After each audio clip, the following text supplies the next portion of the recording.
नमस्कार मैत्रिणींनो, आम्ही बहिणी या आपल्या चॅनलमध्ये तुमच्या सर्वांचे मनापासून स्वागत. तर मैत्रिणींनो, सगळ्याजणी तुम्ही कशा आहात? तुमचं जेवण झालं की नाही? सकाळची गडबड सगळी आवरली की नाही?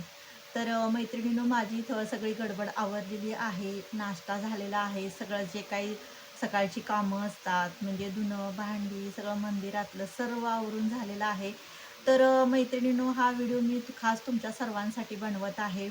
म्हणजे मैत्रिणींबरोबर खूप दिवस झालं छान अशा गप्पा मला मारता आलेल्या नाहीयेत.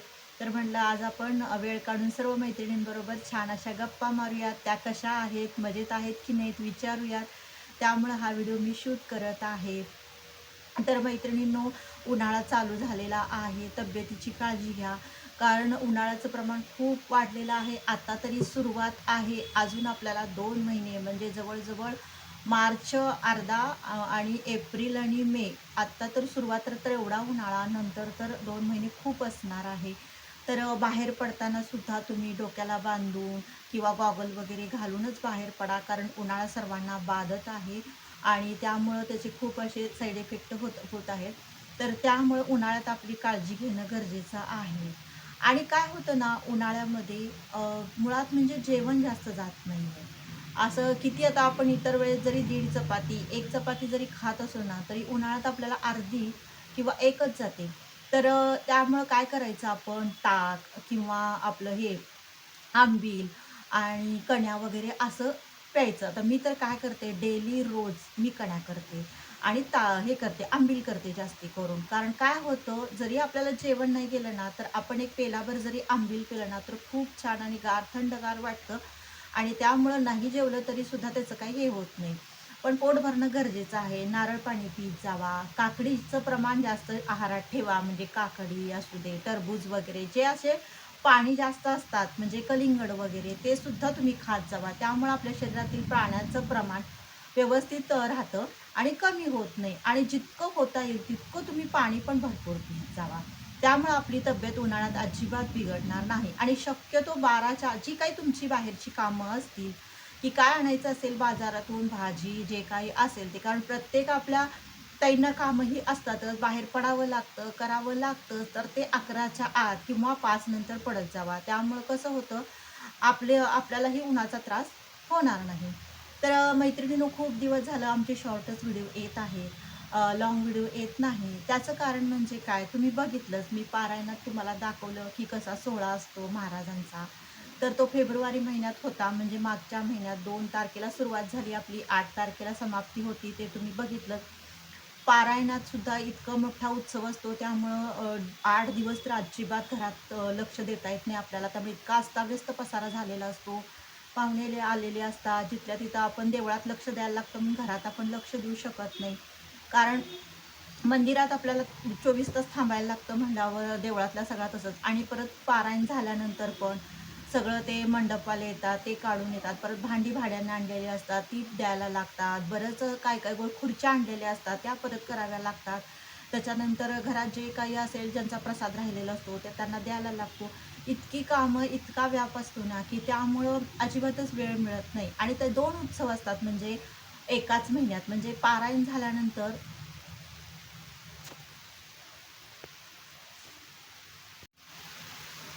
तर मैत्रिणींनो मध्येच आपल्याला थांबावं लागलं ह्याचं कारण म्हणजे कस्टमरचा फोन आला म्हणजे एका ताईंचा आणि त्यांचे ब्लाऊज शिवायचे होते. त्यामुळं मला व्हिडिओमधूनच थांबावा लागला. परत आता आपण कंटिन्यू करूया. म्हणजे हे असं सगळं चाललेलं असते गडबड-गडबड आणि कसं असते, की घर, मंदिर आणि शिलाईचं काम हे तिन्ही असल्यामुळं ना, इतकं गडबड आणि गोंधळ होती ना, स्वतःला सुद्धा एक-एक वेळेस वेळच देता येत नाही आणि मग कधी-कधी चिडचिड व्हायला लागते. मग हे असे व्याप सगळे चालू आहेत. परत महाशिवरात्रीचाही खूप छान असा कार्यक्रम झाला. तो पण मला तुम्हाला शूट करून दाखवायचा होता. त्या दिवशी पण काय होतं, महाशिवरात्रीला अभिषेक वगैरे असतो म्हणजे उसाचा रसाचा. खूप छान त्या दिवशी पण भजन वगैरे असतं. दिवसभर गर्दी असते. त्याच्यानंतर पालखी जी असते ना आमची म्हणजे संगोबाची, महादेवाची ती हरिपूरला जाते.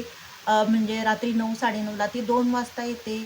असं तिथं पण कार्यक्रम खूप छान पद्धतीनं असतात आणि महाशिवरात्र आणि पारायण हे 2 उत्सव फेब्रुवारी महिन्यात असतात. त्यामुळं काय झालं त्याच्यानंतर पण सगळं ते आवरून झालं. ते सगळं होत नाही तोपर्यंत लग्नाच्या ऑर्डर चालू होत्या, की कुणाचे घागरे शिवायचे होते, वन पीस होते, ब्लाऊज होते. त्यामुळं वेळच मिळाला नाही आणि काय होतं शूट करायचं म्हणजे खूप मला म्हणजे आवड आहे असं म्हणजे डेली ब्लॉग काढायचं. पण काय होतं शूट करायला कोण नसतं घरात. म्हणजे मुलीला तिचे पण व्याप असतात आणि मग ती गडबडीनं जाती आणि ट्रायपॉड माझ्याकडे अजून नाही आहे. त्यामुळं मला इच्छा असून सुद्धा बऱ्याच वेळा शूट करता येत नाही लाँग व्हिडिओ. शॉर्टचं कसं असतं नुसतं मोबाईल ठेवला पटकन आपण शूट करू शकतो. मग त्यामुळं मला सुद्धा खूप असं वाटत होतं, की खूप दिवस झालं बाबा आपला लाँग व्हिडिओ आलेला नाहीये. तर आपण आपल्या ताईंबरोबर बोलूयात. सारिकानंमध्ये एक शूट करून टाकलेला आहे आपल्या चॅनलवरती व्हिडिओ मोठा आणि हे अशा पद्धतीनं सगळं चालू असतं. तर नक्कीच ताईंनो मी व्हिडिओ बनवण्याचा नक्की सतत प्रयत्न करेन. इच्छा तर जबरदस्त आहे मला म्हणजे ह्याच्यावरती काम करायची YouTubeवर, आपल्या ताईंशी गप्पा मारायची, मैत्री करायची. तर नक्कीच व्हिडिओ मोठे बनवण्याचा आम्ही तिघी पण प्रयत्न करू. तर मैत्रिणींनो तुम्ही शॉर्ट व्हिडिओला खूप छान पद्धतीनं रिस्पॉन्स देता आणि तुम्ही अगदी कौतुक करता, बोलता. त्या सर्व ताईंचे मनापासून धन्यवाद. त्या कमेंट खूप छान करतात. खूप भारी वाटतं. कारण काय असतं एक एक जरी कमेंट आली ना, तर इतकं छान वाटतं ना भारी. आपण काम करतो हे बाबा छान चालेल असं आपल्याला कळतं. आणि त्यामुळे त्या इतकं तोंड भरून कौतुक असतं त्यांचं कमेंट करतात. एक-एक वेळेस आपल्याला रिप्लाय देणं काही-काही वेळेस म्हणजे चुकून राहून जातं. तर त्या सर्व ताईंना मी सांगते, की सर्वांचे मनापासून धन्यवाद. तुम्ही कौतुक खूप करता आमच्या व्हिडिओचे आणि परत ताईंनो तुम्हाला आमचे कॉमेडी व्हिडिओ कसे वाटतात हे पण नक्की सांगा.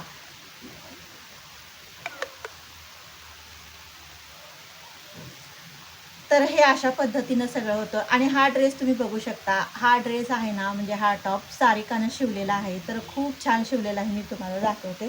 तर हा खणाचा आहे आणि पूर्ण ही ओढणी दुसरी आहे, ह्याच्यावरची नाही आहे आणि ही बॉर्डर बघू शकता काठांची आहे. तर खूप सुंदर असा तिनं शिवलेला आहे. मला आवडलं. कारण काय झालं होतं, हे कापड घेऊन जवळ-जवळ 4-5 महिने झाले होते मी आणि मला आवडलं होतं खणाचं म्हणजे छान वाटतं. आता सध्या ट्रेंडिंगमध्ये चालू आहे. सगळेजण खणाचं वन पीस शिवून घेतात. कोण खणाचे असे लाँग असे फ्रॉक शिवून घेतात किंवा टॉप शिवून घेतात. मी असा टॉप शिवलेला आहे म्हणजे सारिकानं.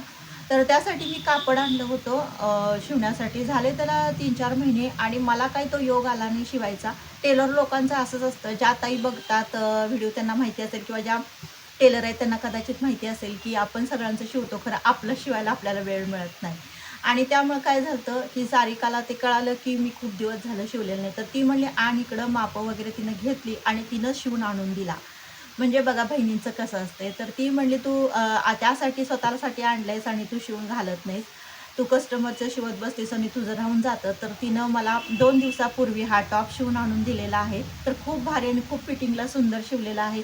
तीही बाहेरची खूप कामं घेते. तिला पण आता सध्या ऑर्डर्स चालू आहेत. तर अशा पद्धतीनं मैत्रिणीनं हा पण खणाचा टॉप खूप भारी झालेला आहे. तर म्हटलं तुम्हाला हे पण सांगावं. आणि तसंच मैत्रिणींनो तर व्हिडिओ पण आम्ही नक्कीच बनवत जाऊ आणि तुम्ही आमच्या लाँग असू दे, शॉर्ट असू दे, सगळ्या व्हिडिओला खरंच मनापासून सपोर्ट करा. कारण तुमच्या सपोर्टची आम्हाला खरंच गरज आहे. तर मैत्रिणींनो, तुम्हाला हा व्हिडिओ कसा वाटला नक्की सांगा आणि याच्यापुढे व्हिडिओ बनवण्याचा अगदी अतोनात आम्ही प्रयत्न करणार आहोत. तर चला मैत्रिणींनो, भेटूया अशाच एका छानशा व्हिडिओमध्ये. बाय.